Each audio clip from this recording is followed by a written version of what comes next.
তাহলে জিজ্ঞাসাবাদ করতে এখন আমরা কার কাছে যাইতাছি? স্যার চাটনি মনিরের কাছে। ওকে, ফাক ইউ। স্যার ওইটা ফাঁক ইউ না, থ্যাংক ইউ হইব। ওই একই।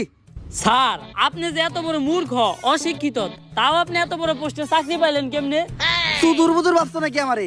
3 স্টার অফিসার, নিজের যোগ্যতায় প্রতিষ্ঠার প্রতি 10 লাখ টাকা করে ঘুষ দিয়ে তারপরে চাকরি নিছি। তোর মতো পুরানো যদি কনস্টেবলের দায়িত্ব থাকে আরে তাহলে আমার ভিতর সমস্যা কি?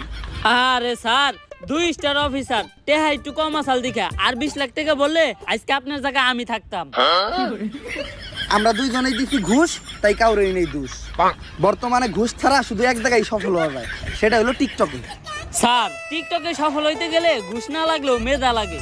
আরে বেটা, মেধা তো আমার ভিতর ভরপুর, দেখাবো নাকি? হয়ে যাক তাহলে স্যার।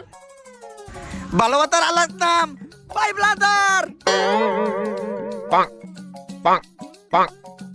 ওরে বাবারে, মাথা ঘুরতাছে। স্যার কি কইলেন? কিছুই তো বুঝলাম না। বুঝি তো আমিও নাই, কর থেকে কইছি।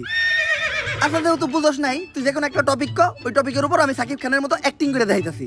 আচ্ছা স্যার ধরেন আপনি আপনার নানির কাছে আচার খাওয়ার লেগে 5 টাকা চাইছেন, আপনার নানির কাছে টাকা আছে, তা আপনি টাকা দেয় নাই, আপনি এখন কি করবেন? তখন আমি আমার 2 চোহে ছ্যাপ দিমু আর এই টিকটকটা বানামু। আহা নানি, নানি কত সুন্দর অভিনয় করে রে, অভিনয়ের জন্য আমার নানি সেরা রে। কি হইছে না পুরা সাকিব খানের মতো? আরে স্যার কনে সাত আর কনে পাত। তোর মতো কনস্টেবল থাকার থেকে 1 কোটি টাকা ঋণ থাকা ভালো।